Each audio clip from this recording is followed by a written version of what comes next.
Hi, welcome to Zubia's House of Zen. Today I want to talk about this little book that I have here. It is called My Manifestation Journal. And I started this one, if you look at the date on it, is on March 8th, 2022. I've been journaling for many years. I first started out journaling and keeping track of every workout that I ever did, and I took measurements of my body parts to see what my progress was. Well, then it turned into something a little different where I started to document what I ate sometimes, and sometimes I would document how I felt. Sometimes I would document some of the emotions I felt at different times, and I started writing little poems in there and short stories. Eventually, I took some of the writing out of the journals and I wrote my first book, which is called The Journeyman. It's a book of poetry about my life as a journeyman pipe fitter. Eventually, I always wanted to write a book, so what I did was I wanted a specific book that I wanted to write, which would be more of a self-help motivational type of a book, but I didn't know how to approach that. So what I did was I wrote my first novel, which is called The Legend of Zip, Into the Light. I wrote and released that book, and then I thought, well, in order to be a successful writer, you need to write what you know. And what do I know except what I've been doing for a lot of years, which is being a union pipe fitter. So I wrote my next book. It's called When the Hood Drops. It's a book about some of the adventures that a journeyman and an apprentice have on the road. And both of those books have a little bit of a storyline to them that is a little bit motivational. But what I really want to talk today about is the manifestation journal that I have. And inside of this manifestation journal, now here it is in September of 2023. I've had this particular journal for over a year. And for instance, today what I've written on there is the number 213.7. That's what I weighed this morning. And when I'm in my motivational period and when I'm trying to lose weight or do something with my body, I'll weigh myself every day and I'll write that number in there. It keeps me motivated. And so I wrote in here, I lost half a pound. I had some chocolate and ice cream, and in parentheses I limited it to about 4 spoons. I tried, and of course I failed on the diet that I'm supposed to be following, but I did document it. And another thing that I wrote in there is that I feel great this morning. So in this manifestation journal, what I write every day is, today I am thankful for. And you can see there what today I'm thankful for: positive coworkers, and opportunity, and respect of my peers. The respect of my peers, I've gained that over the 30 years of doing this kind of work and doing what would be considered the right thing. That's something that's important to me. Anyway, in this manifestation journal, we have signs and symbols all around us.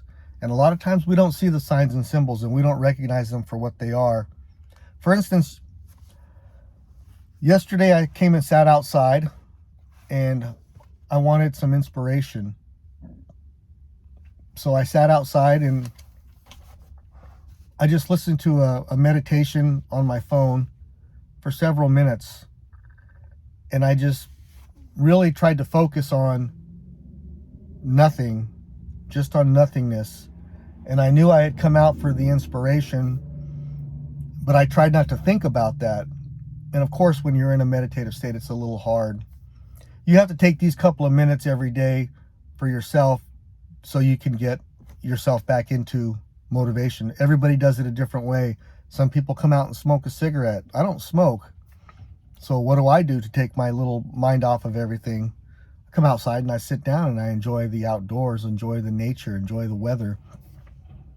Anyway, I'm looking for a sign. I'm looking for some kind of motivation, some kind of inspiration.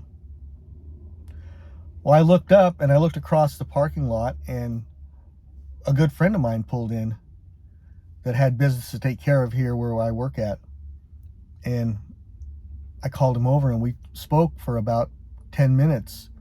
And one of the things we spoke about was something that I had asked for inspiration on, which is leadership, which is the book that I'm working on right now. It's a book on leadership. So that could have happened any time. I could have found my friend and I could have talked to him any time. But not a coincidence, but what they call a synchronicity, that everything in this world is connected, and it was connected in such a way that it led me to having the inspiration and talking to the friend of mine and getting inspiration from him. And I know that he's somebody who's taken inspiration from me. So it all works together to the end of what I want, how I want my life to be structured. Your life is the same way. Your life is the way it is now because of the steps that you've taken up until this point. If you want to have the same life that you have now, you'll continue making the same decisions. If you want to have a different life than you have right now, then you'll make different decisions. And sometimes growth is hard. Sometimes it's not easy at all. But when you make the decisions, every decision goes into what your future is. So right now, you're planning your future, whether you're planning it or not, whether you're intentionally planning it or not. Something's going to happen in your future, and it's based on the decisions that you're making today. And your today is based on the decisions that you made yesterday and the decisions that you made 10 years ago or 20 years ago. That doesn't mean that you can't change. That just means that if you make the same decisions today that you made last week, then you're going to be in the same place today tomorrow that you are in today. So you're going to be able to change your future if you make different decisions today. But you have to start right now. The first step is what you have to take. You can't lament over the past and the decisions you made yesterday or 6 months ago or 6 years ago. Those decisions are gone, but they're the foundation of where you're at today. So if you continue doing this, you're living in the past. You don't want to live in the past. You want to live today, and you want to have an eye to your future. Your future is where you want to be at. If you don't like the way things are now, they are the way they are now. You can't change this moment. The only thing you can change is your attitude about this moment. And if this moment is not something that you want to be in, then change your thinking about this moment and then make different decisions that you made in the past, and your future will be different. I've been studying my mind and studying how to do the things I want to do and how to get the things I want out of life for ever since I've been a young 14-year-old kid. When I got my first book on the mind, it was called Cosmic Mind Power by an author named Anthony Norvell. And I've never seen it since or after that. I have never seen the book, and I don't know what happened to that or anything, but that started my trajectory on the life that I have now. I don't live an epic life like you might think that some people do. I have problems just like everybody else, and I have day-to-day stresses like everybody else. I have had some accomplishments that to me are noteworthy. I've been in my career for over 30 years, and I've been in a position of leadership for a lot of those years, and I have the respect of my peers, which is something that I'm very grateful for. I've written 4 books. I'm working on the 5th book now. And have I made a lot of sales? Well, that doesn't really matter. What matters is that I did something that I've heard a lot of people say that this is what I want to do. I want to write a book. And I've heard it several times since I've written my books. Oh, I've always wanted to write a book. Well, you haven't written a book. I've written a book, and it's for sale. And I've accomplished something. That's noteworthy to me. It's something that I had to put time and effort into. And I did this all while I was working a 10-hour plus a day job, 12 hours a day plus job, living 45 minutes away. So I commute, and all the time going to the gym and working out, building a house, all these things at the same time. How do I do them at the same time? Well, there's other structures that I use in order to do that. And I make every minute count, and I make every move count. This is something that I learned throughout my career as a pipe fitter, is to make every move count. And in my personal life and to achieve my personal goals, I've made every move count. And so that's what I've done in writing my book. But back to this manifestation journal. This for me has been a very powerful tool, because throughout my entire life, I've had events and situations that have been put on me that have taken me to the next level, that have put me where I needed to be. I've had setbacks and I've had failures, don't get me wrong, but a lot of my success is built on the failures that I've experienced, because I've learned from those. And that's just a part of the success. But I've done a lot of things that a lot of people haven't done. Just a regular guy, that we built our house. We live in our house debt free. I've built this career. I've written these books. There's other things that I do as hobbies that are not necessarily monetized, but everything doesn't have to be monetized. I've taught myself how to do many different things by applying myself and using techniques that I've developed to help myself do those things. Now, when you make your decisions on what you want to do, you could look back in here in your manifestation journal, and you can see, what have I done? What decisions did I make 6 months ago that have brought me where I'm at today? And I can look back and I can see that, where my decisions made a change, because there's a trajectory that I'm going on. I'm going on, plan A is going straight across like this, and it's going to end up being exactly where I know that it's headed. Or I can go trajectory and make a little different decision, and then a little different decision. It's not a great big decision, but it's just a little bit different decision that gets me into plan B, and my trajectory is now in a whole different path than it would have been if I'd have continued making the same decision. A good example of that is something that I've struggled with my entire life, is eating. I'm not severely overweight, but I am overweight more than I should be. And it's something that I can't continue to out-exercise a bad diet, which I've been doing for many years. So one of the things that I'm working on for the next 90 days is my health and fitness. And I'm tracking my workouts, which I have videos for. And the eating part of it I have really struggled with. And now that I'm getting older and I get my blood work done at my doctor, it shows high A1C, high cholesterol, high triglycerides, all those big numbers that everybody worries about. I've never taken any medication for it, and I don't want to take medication for it.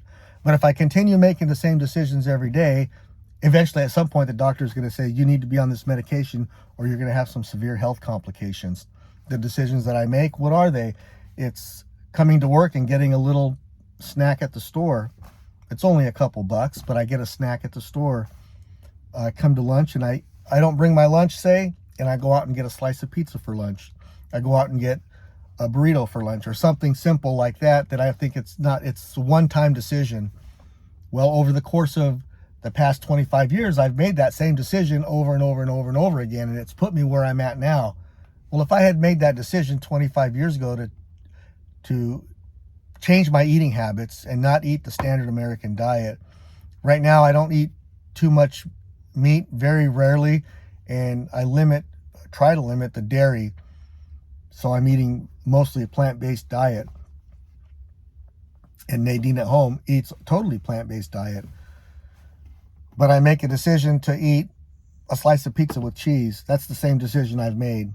Well, now if I could make the decision to bring something to work that is plant-based, that has high fiber in it, that's one decision. That's not going to change the entire outcome. I'm still going to be overweight, and I'm still going to have the blood work be a problem. But tomorrow I make the same decision, and then I make the decision again, and then something comes up where I'm hungry and I'm not at home and I don't have access to healthy food. What's my decision? I can make the decision to go to the store and grab something to eat that's quick and easy and unhealthy, and I'm making the same decisions that I've been making that have got me where I'm at today. Or I could make a decision to just be hungry until I get home and I can get healthy food. Okay, before that, I could even make the decision to bring something with me and keep it in my car that's healthy. Like bring with my lunchbox, bring a snack of a piece of fruit, which is high in fiber, that's going to help me to achieve my goals. So really, essentially what I'm doing is I'm not working toward my goals by making that plan A decision. I need to make the plan B decisions.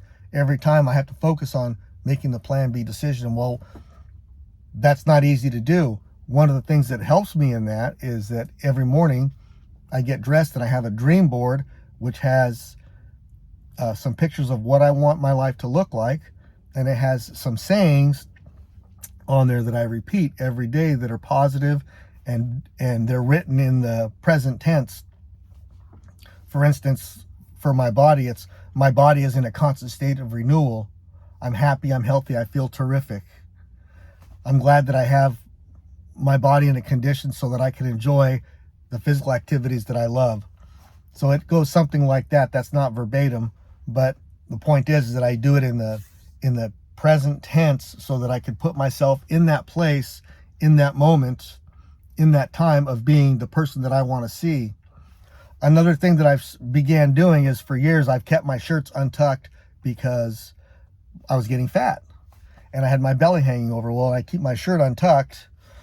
It doesn't look like as bad. You could see more of my chest and a little more muscular, honestly. So what I've started doing now is tucking my shirt in. When I walk past a reflection, I can see myself in there, and I see something that I don't like. I see that my stomach is protruding over my belt. And that's, to me, not how I want to present myself. But I do present myself that way because of the decisions I've made along the way. So now, this reminds me to make the decision for plan B. Make my plan B decision. Make my decision that I'm going to bring something with me to eat so that I'm not hungry, so that I don't go and buy something that I don't need to eat.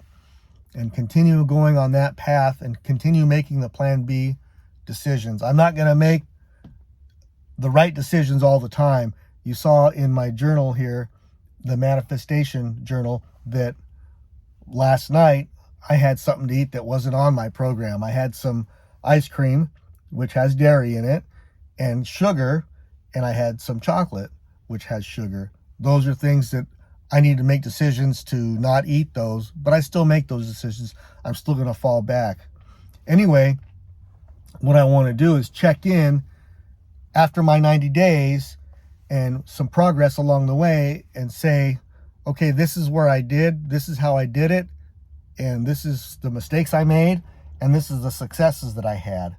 So if you'll feel free to comment below on what your thoughts are, and if you want to give me some advice, I'll go ahead and put the advice in the comments, and make sure that when you watch this video, you subscribe to the channel.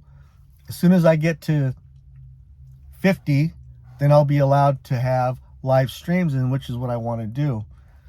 Thank you for watching, and you have a great day.